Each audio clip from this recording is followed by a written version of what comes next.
sociologije dr. Slavko Gaber je bil v letih med 1992 in 2002 štirikrat minister v vladi Republike Slovenije, minister za šolstvo, znanost in šport. Slavko, kaj se je v socializmu naredilo na področju, oziroma socializmu v obdobju Jugoslavije, naredilo na področju šolstva, ali je bilo res vse za nič, kot bi danes radi prikazali nekateri akteri? In še to me zanima, v 80-ih letih si bil zelo aktiven v takratnem civilnem gibanju na področju šolstva, se pravi na šolskem polju. Kako je tisto tvoje delovanje v 80-ih letih vplivalo na tvoje ministrovanje v vladah potem Liberalne demokracije Slovenije? Ja, to je seveda zelo obsežno vprašanje. Tisto, kar jaz lahko na nek način povzeto povem v tej točki je, da je seveda jasno, da je bil socializem celo to povojno obdobje čas, v katerem je tudi na Slovenskem se delež izobraženih močno povečal, da se je šola notranje strukturirala na ta način, da smo kasneje si lahko prvoščili znanjem teh ljudi, ki so si takrat, ali pa smo si takrat pridobili to osnovno izobrazbo in tisto vse, kar je šlo čez to, nek normalen prehod v tudi drug tip družbe. Zdaj seveda govorjenje o tem, da smo padli z neba, da se je vse začelo za osamosvojitvijo, je do te mere smešno, da ga ni smiselno posebej komentirati. Kar zadeva drug del vprašanja, kaj se je dogajalo v 80-ih, pa midva oba veva, da so bila to pravzaprav nabita leta, če jaz uporabljam tokvilo jezik, bi rekel starega režima, ki se je v neki formi poslavljal se je na našo srečo relativno zvezno in nastajalo je novo znotraj starega. Jaz sem imel v okviru takratne Zveze socialistične mladine to srečo, da je tam se oblikovala skupina šolskega polja, ljudi, ki so še danes v slovenskem šolskem prostoru, tisti, za katere velja, da se na šolstvo relativno spodobno spoznajo, in da smo tam diskutirali, kako spraviti z mize nekaj, kar je bilo tudi v mojih očeh škodljivega na zaključkih tistega obdobja, to je usmerjeno izobraževanje, in da smo to mislili zelo resno, zadost poglobljeno. In ko sem imel to priložnost, verjetno bi moral reči tudi čast, da me je ZSMS takrat predlagala v strukturo strokovnega sveta za vzgojo in izobraževanje v tisti še socialistični Republiki Sloveniji, sem tam preživel zame zelo pomembna in plodna leta, mislim, da od leta 1988 do 1992, kjer smo pravzaprav del po del poskušali spremeniti, nadgraditi tisto, kar je prejšnja šola nosila vse. Vrnili smo na primer programe gimnazije, spravili iz učnih načrtov samoupravljanje s temelji marksizma in obrambo in zaščito, kar so bili prej glomazni predmeti, ki so na primer šli skozi celo srednjo šolo. Namesto njih uvedli druge predmete. Sam sem bil v neki skupini, ki je celo v mladini objavila nove učne načrte za sociologijo, državljansko kulturo in tako naprej. Dosti tega se je dogajalo. Torej, ko sem ne tako dolgo nazaj za številko CEPS Journala, ki smo jo izdali tukaj, v tej hiši, kjer sedaj midva sediva, posebej pregledom s kolegico, docentko Tašner, kako so potekale seje tega strokovnega telesa, sem bil tudi sam presenečen, ko sem ugotovil, kako veliko tistega, kar smo kasneje spravili v zakone, ker je Bela knjiga še enkrat premislila in je v enih delih še danes tudi sestavni del sistema vzgoje in izobraževanja v tej državi, je bilo premišljenega v tistem prejšnjem obdobju in nisem si mogel kaj, da mi ne bi se vrnil v spomin Tocqueville in njegovo delo Stari režim. Tako kot on popisuje, kako je Nova Francija nastajala v starem režimu, že počasi se tkala, jaz midva ugotavljava, bolje rečeno, da se je tudi nov šolski sistem zasnoval v veliki meri že v letih poslavljanja prejšnjega sistema. To so bila 80-ta, ki so bila pač bogata. Omeni se že nekatere novosti, oziroma nekatere spremembe, ki so se po osamosvojitvi Slovenije uvedle v šolski sistem. A bi lahko povedal, katere so bile pa tiste ključne reforme in katera načela in cilji so te vodili pri šolskih reformah? Ja, midva sva prej že omenila šolsko polje.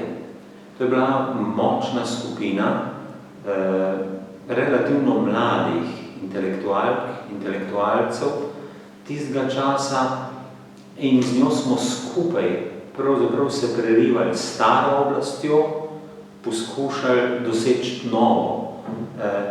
Omenil sem, po moje, eno ključnih sprememb. Vrnila se je gimnazija. To je bilo močno sporočilo. Mi smo želeli kakovostno, splošno izobrazbo, ki bo omogočala iti ljudem študirati naprej. Vedeli smo, da imamo premalo izobraženih ljudi v državi, primerjalno gledano z drugimi državami, ki so drvele v tistih letih, drugi polovici 80-ih, enormno se je povečal delež izobraženih, visoko izobraženih v Evropi in mi smo tja hoteli.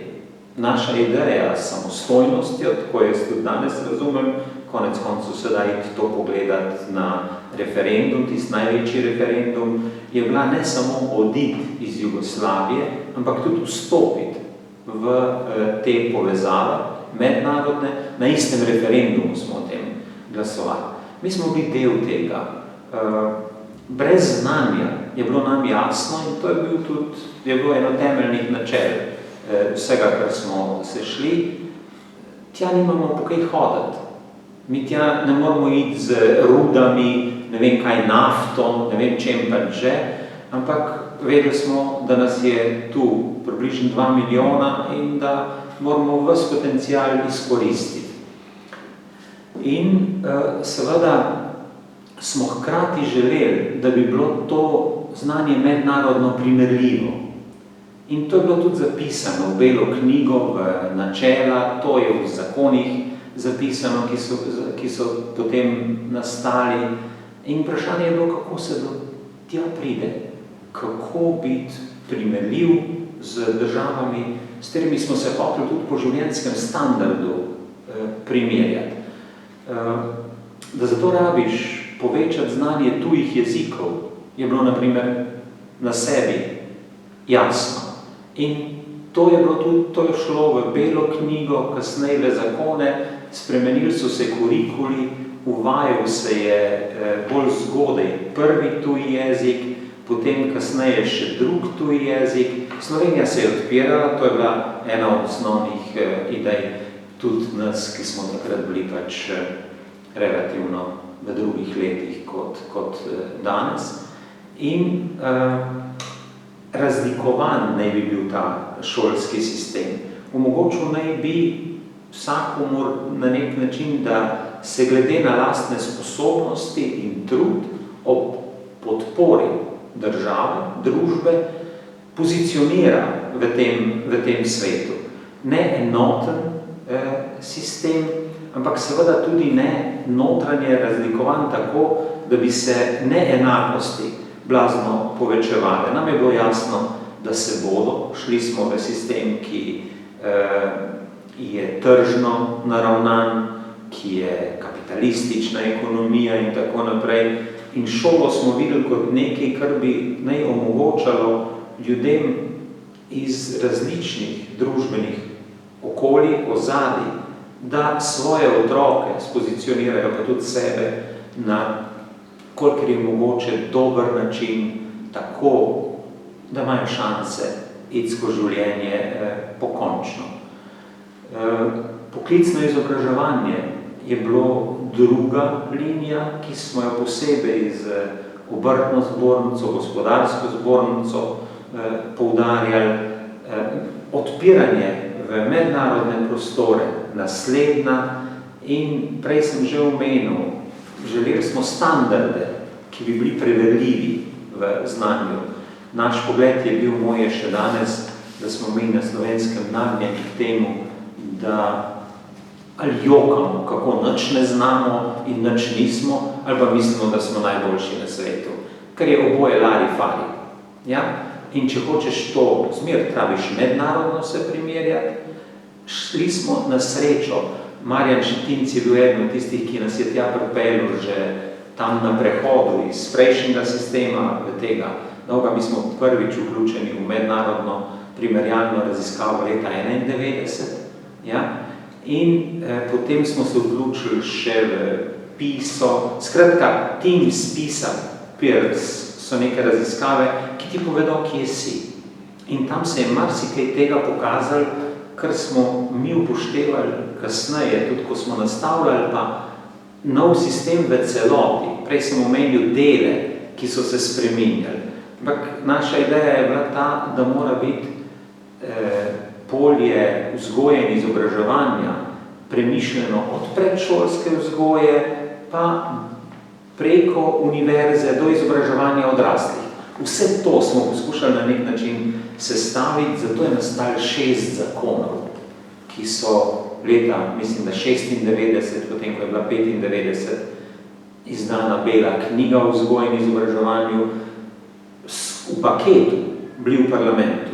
Mislim, da se to nikoli ni več ponovilo v tej državi, da bi neko področje poskušali urediti v celoti in tudi parlamentarkam in parlamentarcem dali priložnost, da celoto mislijo.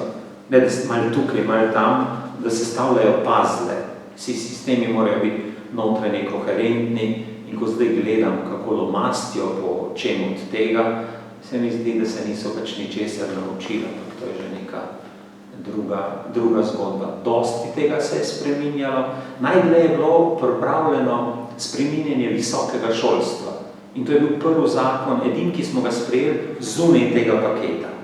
Tudi smo nasploh visoko šolstvo gledali skladno z ustavo kot neko področje, ki ima le več avtonomije in je drugače. Urejeno je leta 93, če se prav spomnim, smo zakon že sprejeli. Drugi zakoni so sprejeti leta 96. Tako da nek dinamičen proces, v katerem so ob tej strokovni skupini, ne, ki sem jo zdaj že dvakrat omenil, kjer so, ne vem, ta zelo resna imena, dr. Kodelja, Zgaga, Mojca Šebart, Ljubica Marjanovič, Umrek in tako naprej.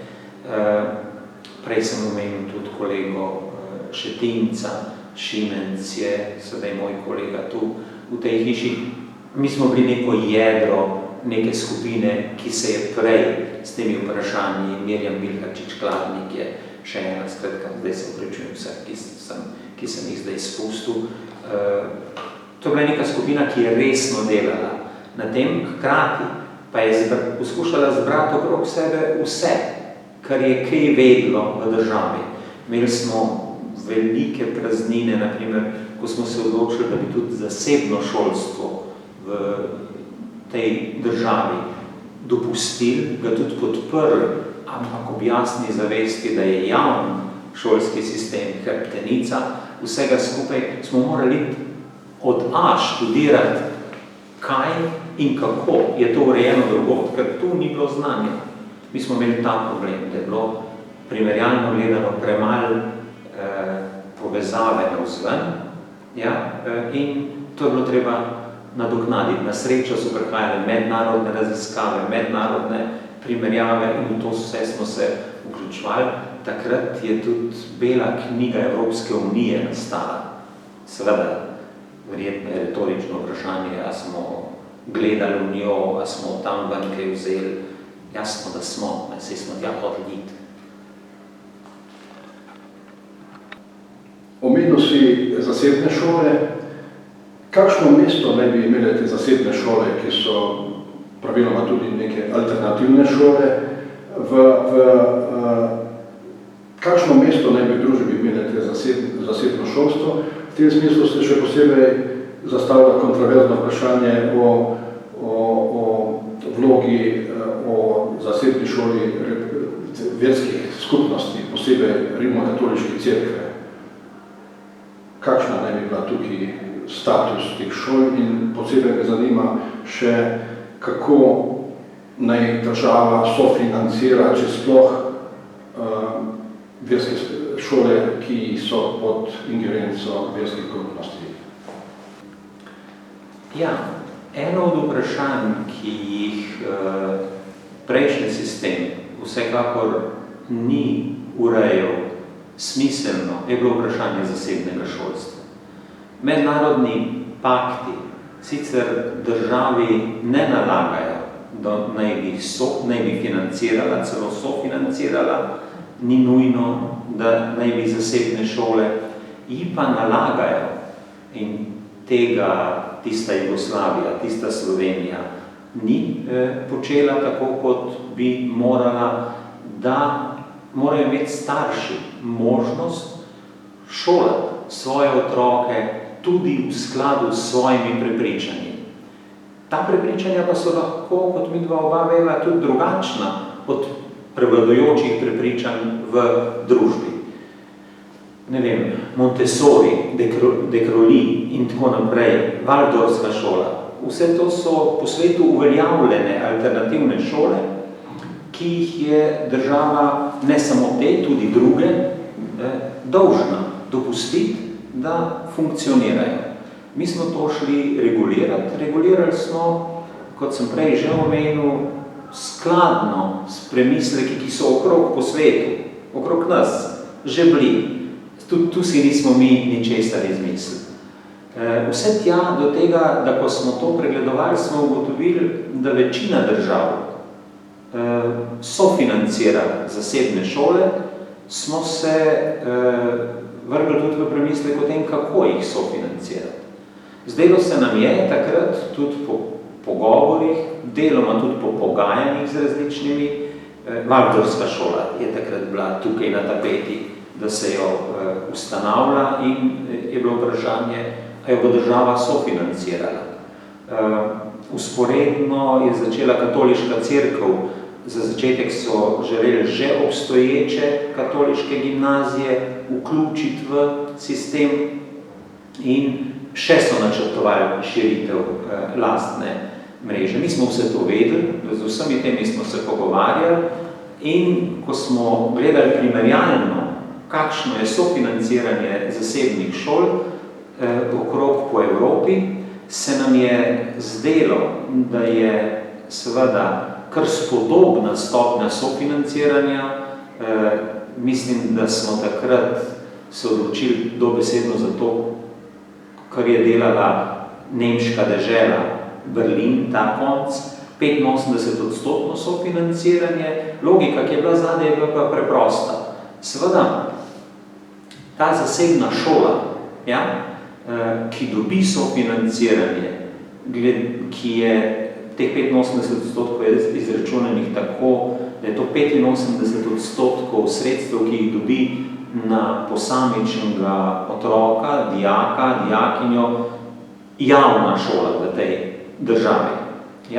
Ob tem imajo te šole zasebne še druge programe, ki jih niso bili potrjeni na strokovnem svetu in tiste ponavadi sofinancira ustanovitelj ali pa starši. Ta ideja je bila opisana v zakon in je dolgo tudi smiselno veljala tukaj v Sloveniji. Kaj se dogaja sedaj, je seveda posebno vprašanje, ki ni posebej zame, ampak je vprašanje za to družbo. Če nekdo 100% financira zasebno šolo, potem je vsaj moje stališče, ne to vendarle rečem, da to potem ni več zasebna šola. Ja? Na ta način lahko Simona Kustec vse šole vzame k sebi, vzame cel državni proračun, zato in je ona pač tista, ki ureja šolstvo v tej državi, če bi bila volja njena urejati šolstvo zares. In to je sprevržena logika. Seveda, če ti želiš, ob tem, ko imaš v državi močan šolski sistem, ki je javn, ki po zakonu mu je prepovedano indoktrinirati in tako naprej, ja, biti partijn eno ali v drugo smer, sistem, kamor lahko gre tvoj otrok in imaš tudi mednarodno dokazano kakovost in ta šolski sistem, je to tisto, kar ti je država dolžna vse skozi omogočati. Če ti omogoča, da ti sofinancira, tudi če se ti odločiš za zdaj pa ideološko partikularen pogled, kar zadeva pedagoška načela, partikularen pogled, Valdorfska šola je na primer tak, primer vrtec je na primer tak primer, potem se skoraj zdi logično, da ti tudi kaj prispevaš k temu.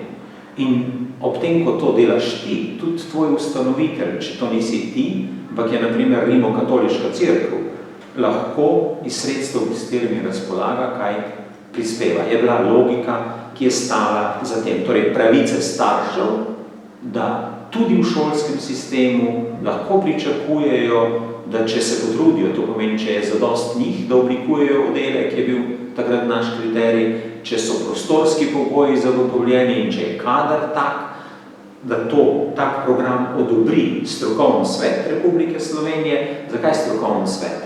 Zato, ker je država dolžna skrbeti, da tudi otroci, ki gredo v take šole, dosežejo temeljni standard, ki jim bo omogočil kasneje, ko se bodo morda odločili iti po drugih poteh, kot so njihovi starši želeli, da bodo to lahko naredili. Tako je ta cela zgodba bila zastavljena.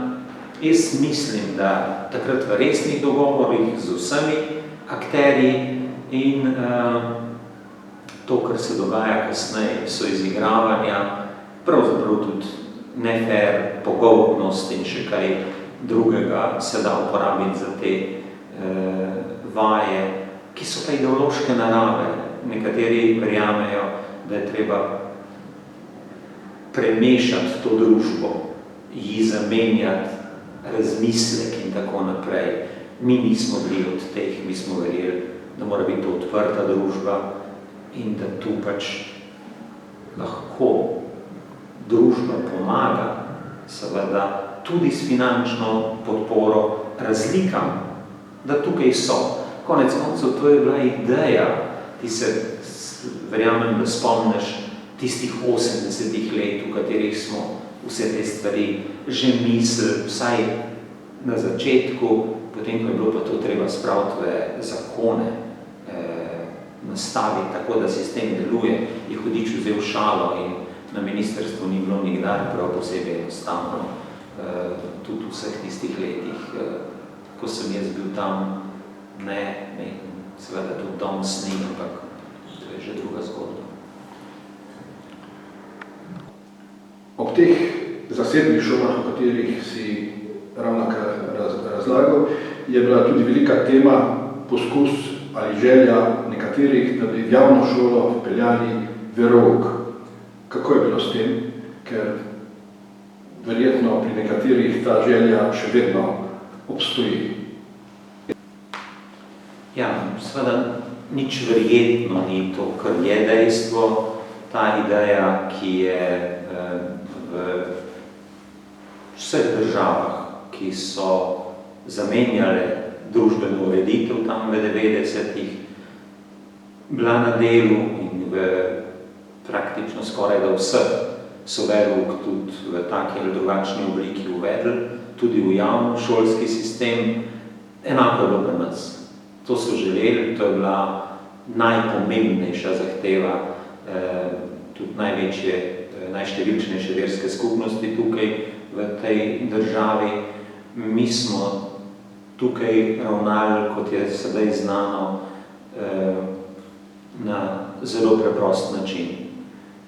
Nobena, niti na pamet nam ni prišlo, da bi eno barvanje javne šole zamenjali z drugim, da bi namesto, samoupravljanja s temeljem marksizma zdaj uvedli pa verouk v šole, meni na kraj pameti ni prišlo. Zato je bilo naše stališče jasno. Pouk o verstvih, tem največjih verstvih sveta, s tem se otroci seznanijo pri različnih predmetih, lahko tudi pri izbirnem predmetu, za katerega se sami odločijo. Ta mora biti nekonfesionalne narave, to pomeni, ne more navajati na nobeno versko prepričanje, ampak je seznanjanje. Medtem ko pouk, katerega cilj je nekoga pridobiti za določeno religijo, sodi v cerkev, sodi v druge prostore, ne pa v javni šolski sistem. To je bilo stališče, ki je vzdržalo, tako v parlamentu, tudi v družbi. Mi smo tudi merili javnomnenjska prepričanja, mislim, da nikoli nismo imeli manj kot 70% podpore za to našo rešitev. Mislim, da tu okrog je tudi danes razmerje v tej družbi in prav je, da je tako. Jaz seveda nimam nič proti konfesijam, imam pa dost proti temu, da uporabljaš javni šolski sistem, zato da določeno vero tam pri pouku širiš med otroke. To ni nekaj, kar ne bi bilo del tega sveta, v katerem mi živimo, ne bi bilo del naše družbe. Je bilo stališče takrat in danes, zato smo imeli tudi visoko podporo stroke in to teh, ki se z vprašanjem verstva resno ukvarjajo. Vem, da je v taki skupini, v kateri smo se o teh vprašanjih pogovarjali, so sodelovali, od Tineta Hribarja, Spomenke Hribar,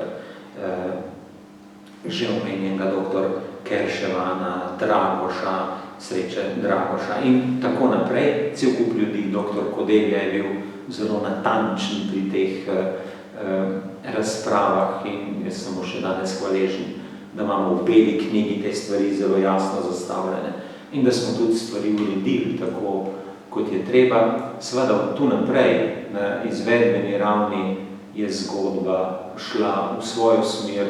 Jaz bi tudi danes raje videl, da bi predmet o verstvih, teh velikih petih, naprimer, več otrok zbralo v šolah po Sloveniji, verska vprašanja, me opozarja tudi kolega dr. Črnič, so resna vprašanja sedanjosti, ne samo v Sloveniji, tudi v tem svetu.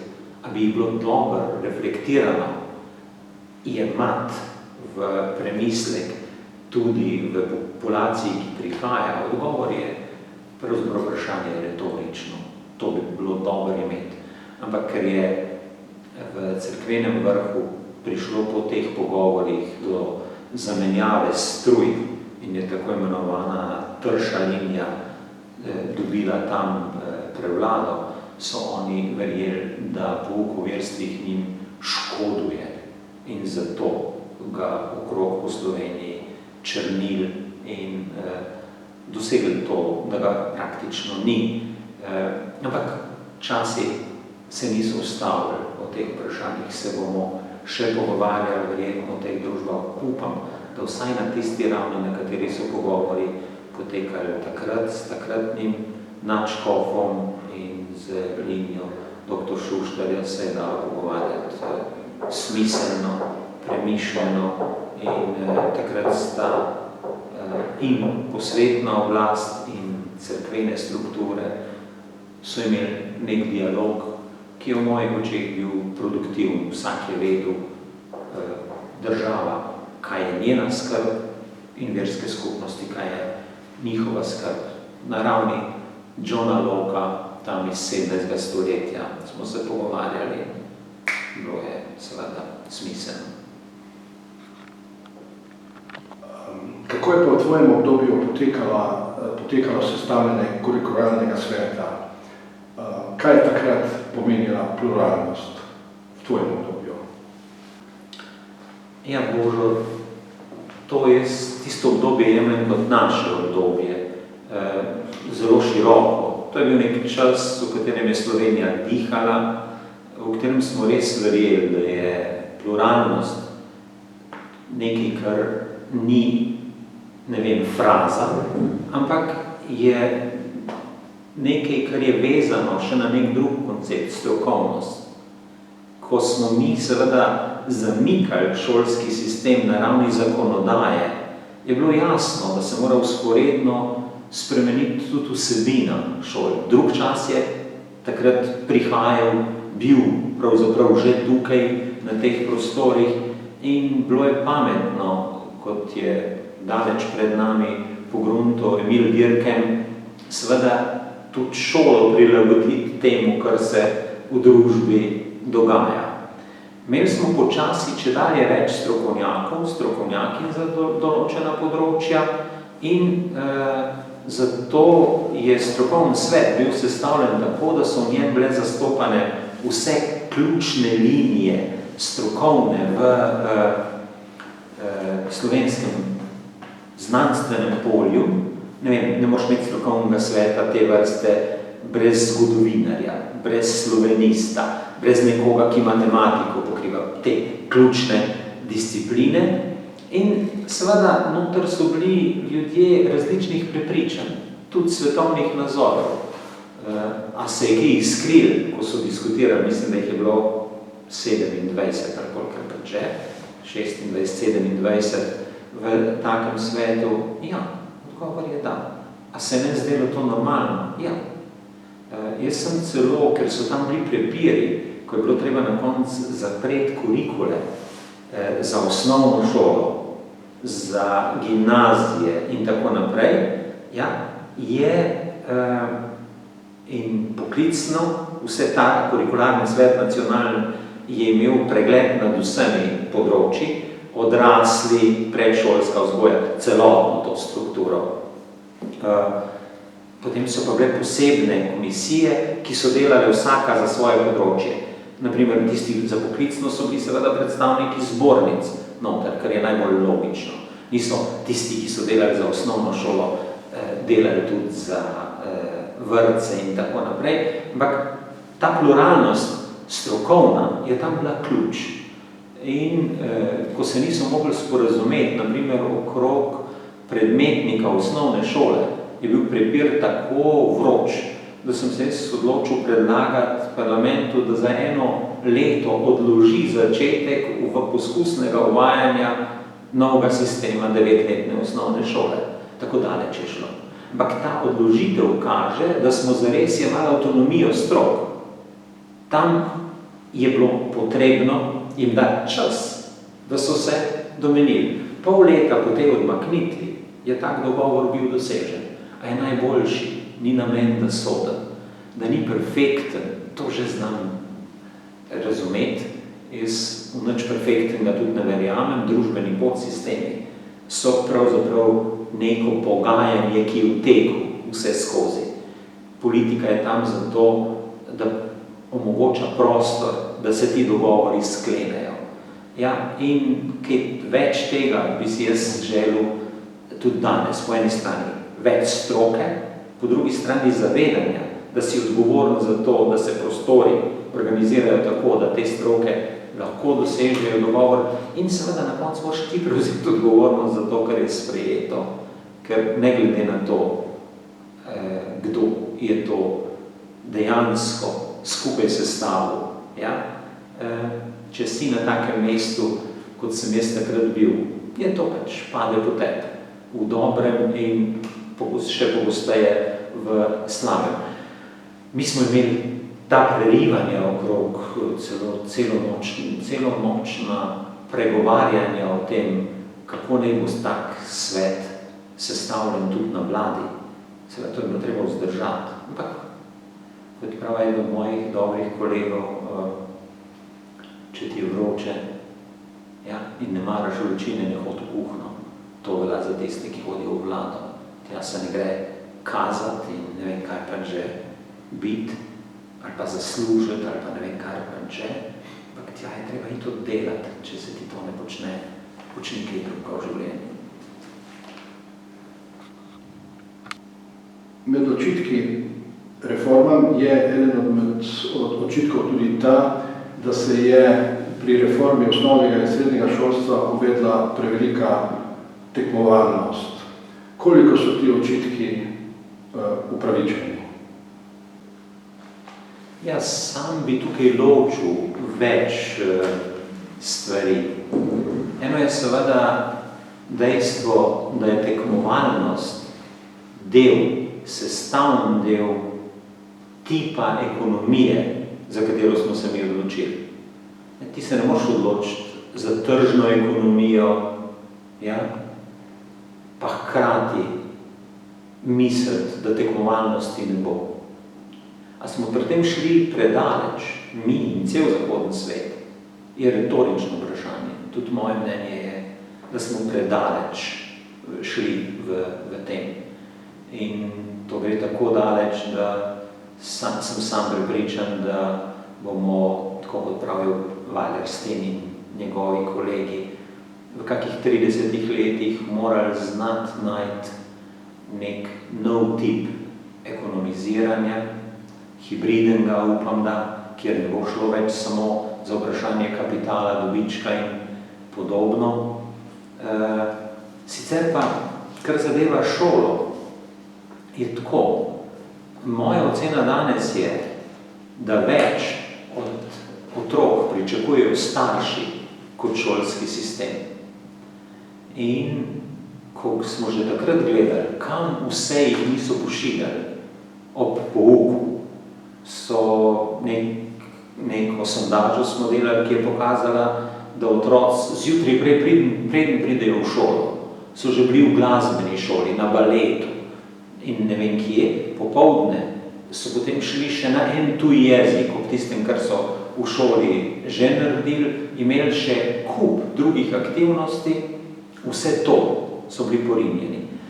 Ko poskušam razumeti, kaj se je dogajalo in kaj se dogaja, je v moji glavi pač del te slike, ne trdim, da je to vsa razlaga, da ko se je družba odprla, ko so se priložnosti razširile in mi dva oba veva, da smo kar precej poti prehodili v teh zadnjih 30 letih, tudi v tem smislu, so se oči, apetiti odprli in mi hočemo več.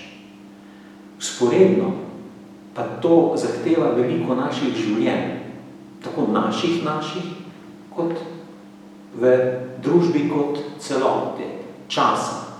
A smo pripravljeni seveda vložiti več moči v to, da nekaj dosežemo, je drugo vprašanje.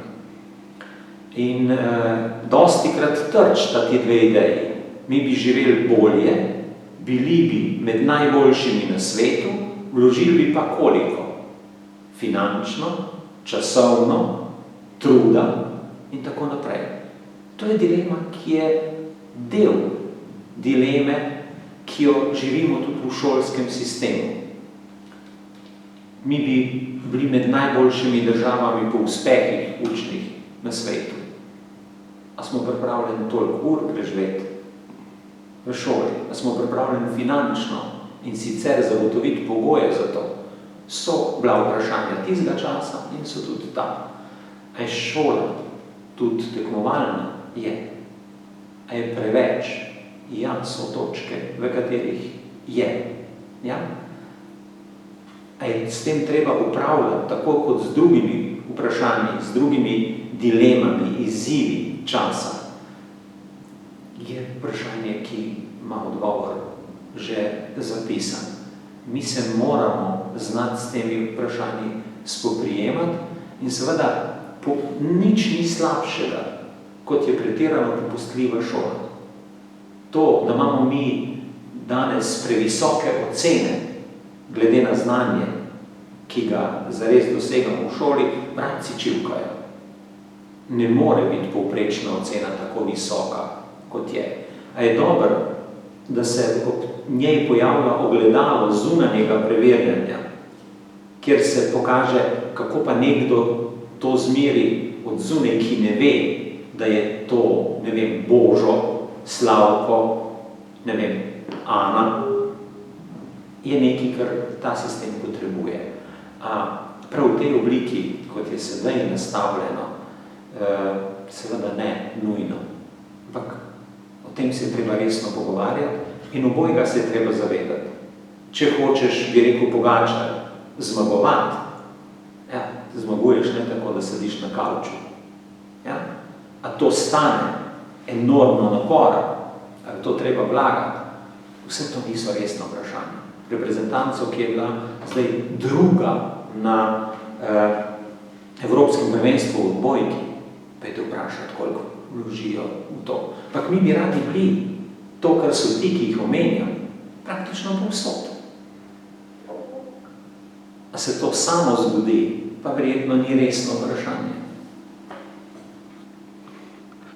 Kaj pa glede učiteljic in učiteljev? Ali meniš, da je v tvojih mandatih bilo posvečeno dovolj pozornosti njihovi družbeni vlogi? Ja, seveda je bilo narejeno zadosti. Najverjetneje kogarkoli bi vprašali, torej tudi mene, bi že našel kaj, kar bi še lahko bilo narejeno. Ampak status učiteljstva v družbi, status vzgoje in izobraževanja, tako kot ga merijo tudi slovensko javno mnenje, je šel navzgor. Mi smo imeli v nekem obdobju, ko sem jaz odhajal z ministrstva, več kot 80% odgovorov, ki so bodisi zelo visoko ali pa kot spodobno dobro ocenjevali proces, sistem vzgoje in izobraževanja. Ni bilo praktično institucije družbene, ki se je lahko razen družine ponašala s tako visoko oceno. V učiteljstvu, o sistemu vzgoje in izobraževanja, ljudje še danes mislijo relativno spodobno v tej državi, torej tudi v učiteljstvu. S tem se je status tem ljudem v očeh nas, državljank in državljanov, dvignil. Mi smo nekaj naredili tudi zato, da so šle plače na tisto raven, da se lahko primerjajo z podobnimi poklici v državi. To so bili trdi, še vedno so, trdi boji in velike zasluge, zato ima tako imenovan Štruklov sindikat Sviz, da se tu drži nek korak z drugimi poklici. Seveda, pa to ni šlo samo za plače. Mi smo prenovili tudi programe študijske. Midva sedaj sediva v prostorih fakultete, ki se je tega lotevala med prvimi v državi in ne slučajno. Tudi tukaj smo se primerjali z študijskimi programi drugih držav, veliko se naučili na primer od Finske, Hanel in Jemi, Pavle Zgaga sta že takrat dobro sodelovala in mi smo še danes v navezavah. Ni slučajno, po kom smo se zgledovali. Ja, dobro učiteljstvo imamo. Če bi se še malo bolj resno precepili, bi bil jaz še bolj vesel, ampak svoje delo opravljajo nad tistim, kar jim država ta trenutek zagotavlja kot podporo. Kako zelo pomembno je, da dobro opravljajo svoje delo. Mi nažalost, čutimo tudi skozi to, ko nam zaprejo šole in vrtce. Kaj vse pade na nas kot starše v takšnih situacijah. To nekdo drug oprav tudi takrat, ko so šole odprte. In to so ljubiteljce, pomočnice, učiteljstvo okrog po državi. Pazimo na njih, je moja želja, zna biti, da nam bo še tako prav prišlo. Če bomo, če pa ne, se nam pa slabo piše. V tvojem drugem mandatu si vodil tudi resor, ki jim je bilo pridruženo visoko šolstvo in znanstveno raziskovanje. Takrat se je izoblikovala tudi ali ustanovila javna agencija za raziskovalno dejavnost, RRSS, ki je danes pogosto tarča kritik raziskovalcev. Ali so se zamisli o delovanju te agencije uresničile, kot ste si, ali si takrat zamislil? Ja, v resnici na ljubo ideja za ustanovitev agencije za znanstveno raziskovalno dejavnost je bila v prostoru na delu že leta. Prej sem jaz prevzel tudi ta del resorja, predtem sem vse skozi sicer pokrival tudi visoko šolstvo, ne pa znanosti. Bil je to ne drug mandat, ampak zadnji mandat, ko sem jaz bil še v hiši. In takrat sem v dogovoru z znanstveno skupnostjo realiziral to njihovo željo. Zdaj, ko danes gledam, kako deluje agencija, ne morem prezreti določenih fopajev, ki so neverjetni. Eden od zadnjih je bil to, da so, ne vem, recenzentom, ki so iz tujine, poslali neprevedene vloge, pri čemer mi, ki vloge oddajamo, jaz sem zdaj v neki drugi poziciji, seveda smo dolžni vedno jih tudi prevesti. To so nedopustne stvari, to, da se tam kdaj dela po domače, je še huje, nič od tega ni bil koncept tiste agencije. Jaz upam, da bodo to uredili in da bo ta preplet tujih ekspertov in domačih, ker smo mi premajhen prostor. Jaz, če dobim kaj v recenzijo, ne more biti, da ne bi ugotovil, kdo v resnici aplicira, ker je ta naša skupnost do te mere ovska, da če dobiš iz svojega področja nekaj tistih 10, pa že poznaš, ki pišejo kaj podobnega, raziskujejo kaj podobnega kot ti, zato so tujci bili zelo ključni. Zato ne more biti, da jim tega ne daš v tujem jeziku, če že delajo recenzije in tako naprej. To je torej rešljivo, po moje zelo enostavno. Večji, manj težje rešljiv problem v Sloveniji so veliki lobiji v znanosti. Tega smo se zavedali tudi takrat. Takrat se je govorilo o baronih na določenih področjih, ja, ki forsirajo tudi v znanstvenih svetih agencije svoje interese. Velik spoprijem med humanistiko in družboslovjem in naravoslovjem in tehniko je prastar. A bi to moral znati kdo po pameti odvoditi, ki je na čelu upravljati ta notranji konflikt, te notranje tenzije.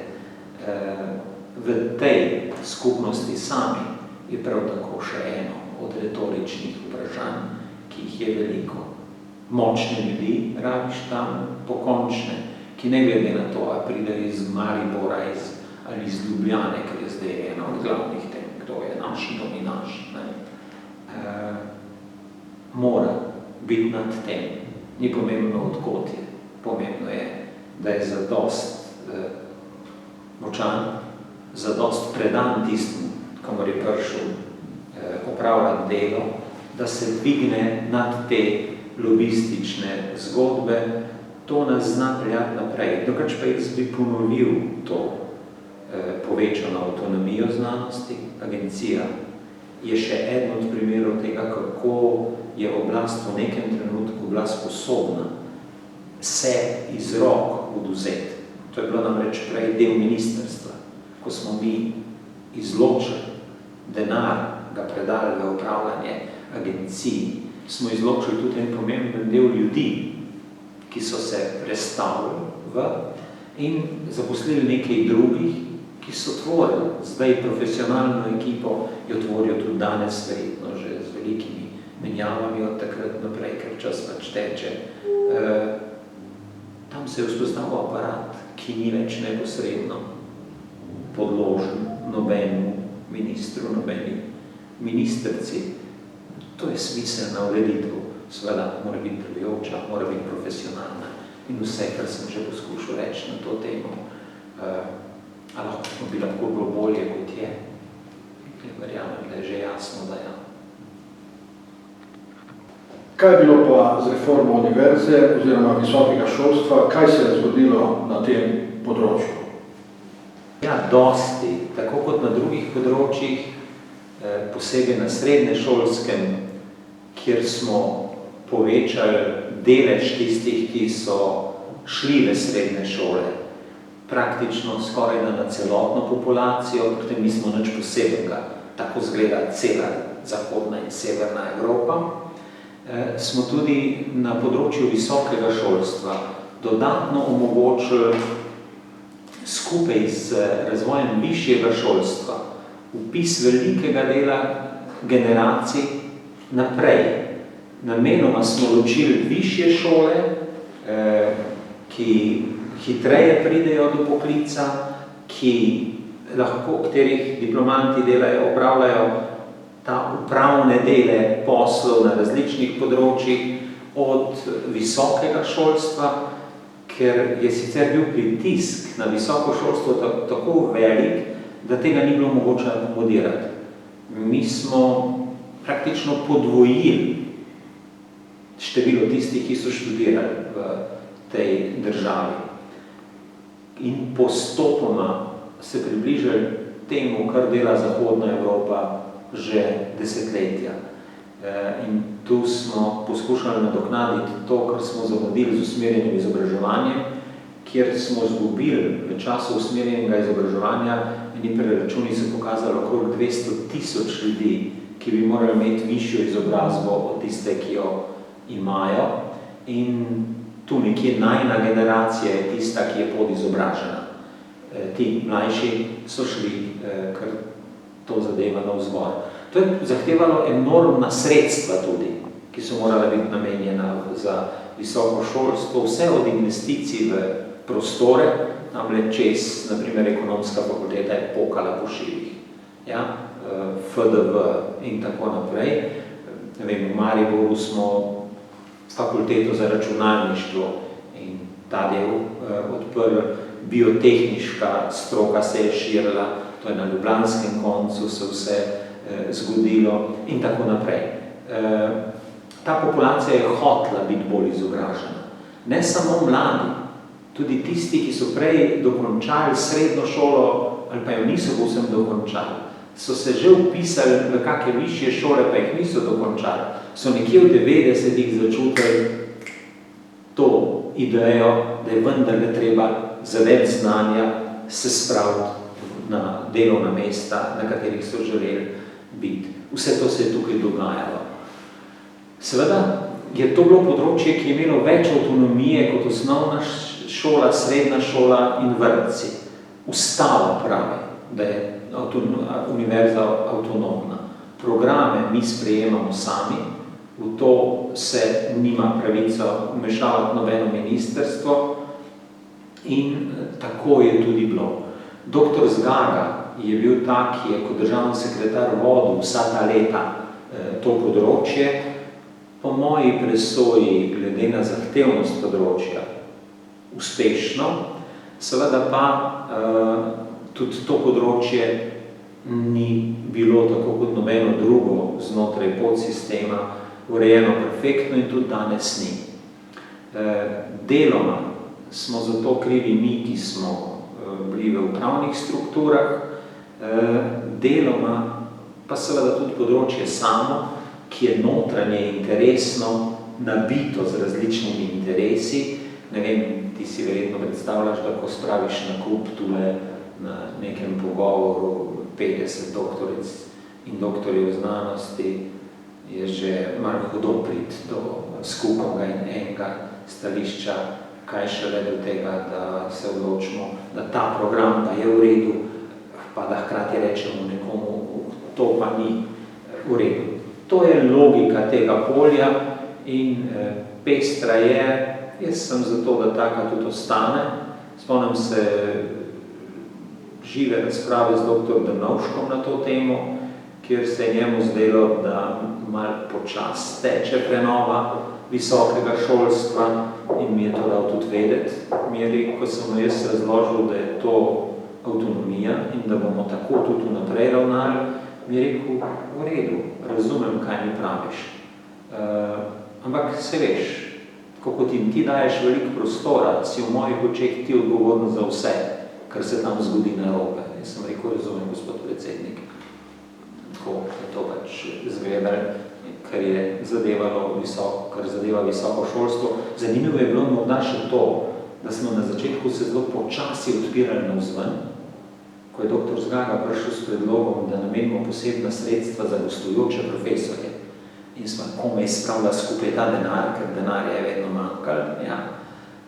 Tudi ko smo bili pri 6% bruto družbenega proizvoda, tja smo prišli 4,76 v tem obdobju, ko je Slovenija se osamosvojila, pa do takrat, ko sem jaz odšel iz hiše, smo imeli zanimiv problem, ker niso rabili tujih profesorjev. In trajalo jih 5 let, da je to postalo del tega. Potem se je to odprlo in danes je ta pretok bistveno drugačen. Visoko šolstvo od tega tudi ima koristi. Mi vsi skupaj tudi. To je še eno od upetij Slovenije v svetu, katerega smo se hoteli upeti. Uvodoma na odgovor na to vprašanje si začel govoriti o srednjem šolstvu. Tu se pojavlja tudi očitek na tvoje ministrovanje, da si preveč forsiral gimnazije. Kako je s tem? Kako odgovarjaš na ta očitek? Kaj čem reči? Najverjetneje sem kriv tudi za to, tako da imamo gimnazije. V resnici na ljubo gimnazije smo vrnili še v času v Slovenijo, v času, ko jaz še nisem bil minister. To se je zgodilo še pod kolego Vencnem, dr. Vencnem. Jaz se spomnim, kakva je bila razprava na strokovnem svetu, tistem, ki sem ga omenil tam nekje na začetkih, in kako inteligentno je Vencel, dr. Vencel, torej Boštjan Zgonc in ekipa z ministrstva zagovarjala Stane Čehovin, nekateri od teh, kar 2, nista več med živimi, pa smo jim dolžni poklon, kako inteligentno so uspeli ob nasprotovanju takratne zvezne oblasti spraviti skozi nazaj to, da smo mi uvedli gimnazije nazaj. Je bilo potem potrebno poskrbeti za njih, uvesti maturo v njih, ponovno premisliti, kakvi so programi. Ja, a smo to naredili? Ja, jaz sem kriv za to, da smo to naredili. Ampak ne pozabiti, kdor se resno ukvarja s tem vprašanjem, mora vedeti, da smo usporedno vrnili nazaj vajeništvo, poklicno izobraževanje, poskrbeli za to, da so se tehniške šole, vse tja do tehniških, tudi tehniških gimnazij, vrnile. Da je bilo to težko delati v času, ko je ekonomija komaj hodila in je kazalo, da nobene potrebe ne bo po teh poklicih. Ja? Je jasno. To se je vzdržalo v res tesnem sodelovanju z gospodarsko zbornico in še bolj obrtno zbornico. Smo iskali tudi tukaj neko razmerje. A ga je treba tudi danes? Ja. A se svet tako radikalno spreminja, da bi že rabili novo belo knjigo, ki bi ob njej si mi razčistili stroka in družba. Kje želimo biti čez 30-50 let? To so vprašanja, ki so bila takrat pred nami, danes gremo k koncu tistega časa, za katerega smo mi mislili, da je treba vedeti kam. In jaz mislim, da bi že pred kakimi 10 leti bili morali zaključiti tisti pogovor o beli knjigi, ki so ga takrat začeli v parlamentu, nastaviti sistem za naprej. Zdaj že zamujamo, upam, da ne bomo več dolgo. Vsak čas Božo mora odgovoriti na vprašanje, kako družbo hočemo, ja? Kje mislimo biti čez desetletja, si pa mora odgovoriti tisti, ki hoče upravljati šolstvo.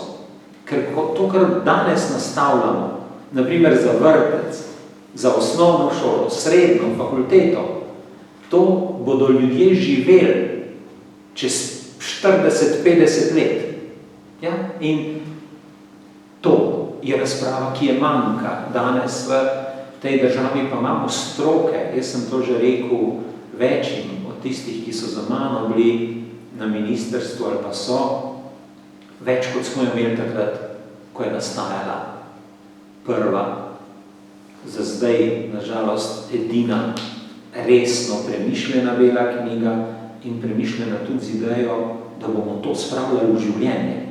Tisti drugi, ki je bila solidno narejena v tej prvi fazi, niso dali živeti v drugi, ko bi to bilo treba spravljati v zakone, v spremembe, v programih. Sedaj je pa že toliko časa od nje, da bi rabili dodatno premislek. Svet gre v smer pomembnega spreminjanja, sva si prej enkrat rekla, načinov ekonomiziranja, načinov bivanja, nove tehnologije so tukaj. Kdor ne vidi, da bo umetna inteligenca bistveno nadoločila naša življenja, ne moja, pa ne tvoja verjetno, ali pa vsaj samo robno, ampak tista, o katerih se pogovarjava na desetletja od danes naprej, ta ne vem, kaj gleda.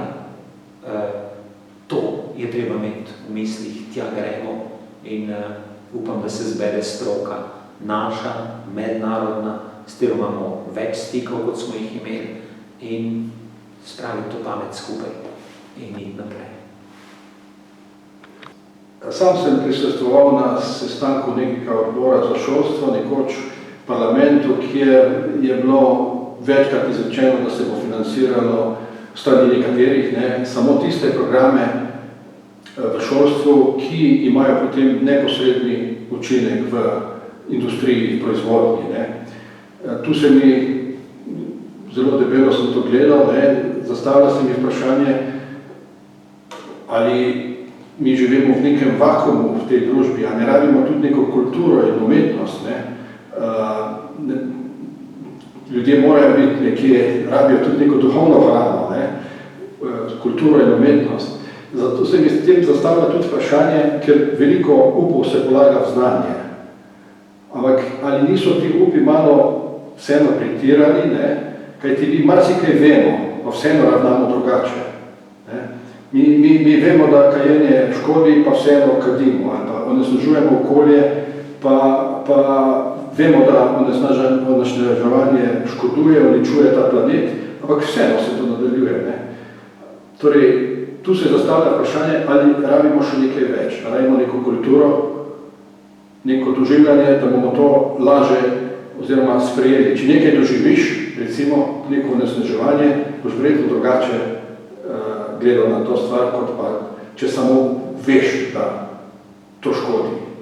Kakšen je tvoj razmislek v tem smislu? Ja, ko smo govorili o gimnaziji in o gimnazijskih programih, sva se pravzaprav dotaknila vprašanja, ki si ga zdaj posredno ponovno potegnil na dan.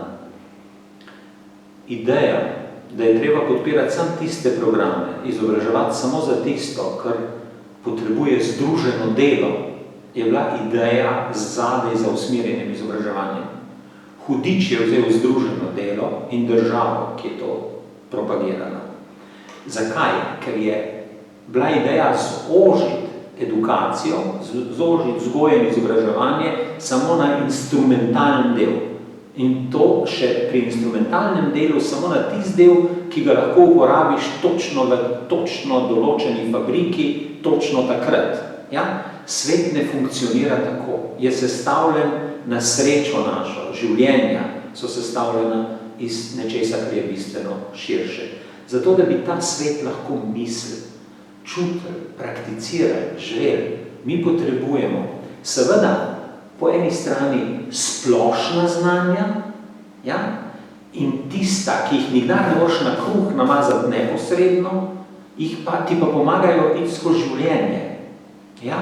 Se odločiti, kako pa boš ravnal, a boš, na primer, šel v to, da boš se rahlo potrudil in ko je zdaj mogoče, si nabavil avto, ki bo hibriden ali pa bo električen. Ja? To te bo dražje stalo. Ampak a boš kaj naredil za to, da bi ta planet bil še za generacijo, ki pride za tabo, tukaj in bi se dal na njem živeti. Kako boš ravnal, ko te farbajo z prepovedjo, ne vem, udeleževanja na javnih shodih, kjer protestiraš proti nekomu? Ja? Proti čemu protestiraš? Vse to, zato rabiš tudi splošna znanja. Rabiš neko kulturo razmisleka in seveda vse do kulture v ožjem pomenu besede. Ja? Če se tu sprehodiš po tej hiši in opaziš črtove lisice, ki se preganjajo po hiši, ti je jasno, o čem govorim, ampak ti ga tako tudi osebno poznaš. Ja? Skratka, to, da si bomo pogledali koncem tega tedna Jančarjevo To noč sem jo videl, ja, je nekaj, kar mora iti skupaj z kulturo oblikovanja značaja, s kulturo vednosti v nekem prostoru. Seveda pa rabiš tudi zelo ozka, specializirana znanja. Moja so na primer z področja sociologije vzgoje. Nekoga drugega so z področja nastavljanja avtomobilov, da delujejo tako, kot morajo delovati. Nekdo tretji zna hišo načrtovati, četrti jo zna sezidati, ki jaz ne znam in se tega rajš ne lotevam. Vse to je jasno, da mora pokriti spekter edukacije. Koliko česa je nekaj, na kar ne daš odgovora enkrat za vse. Zaradi tega jaz tako zelo, verjetno malo manično poudarjam, da je potrebno upravljati sistemi. Posebej s tako kompleksnimi družbenimi, kot je področje vzgoje in izobraževanja. In nikdar si ne umišljati, da je odgovor v enem samem pristopu in konec koncev še najmanj pa je odgovor v tem, da vse podrediš logiki kapitala. To je slišem zadaj za to zgodbo. Profit delati morajo znati ljudje in potem so prav formirani. A ja, kdo bo poskrbel za to, da ne bomo ob tem sežgali vsega družbenega in naravnega tkiva? Ja? To je najmanj enako veliko vprašanje, kot je tisto prvo, kdo in kako bomo prišli do tega, da bomo lahko dihali, da bomo lahko živeli, pulzirali v večjih dimenzijah, ki jih človek nos kot potenco vse. So resna vprašanja, če se ukvarjaš s področjem edukacije, moraš poskušati odgovarjati na njih. Moje življenje je do zdaj teklo tako, da sem poskušal in upam, da bodo to srečo, da bom smel to početi tudi do konca tega, kar mi je še namenjenega na tem svetu.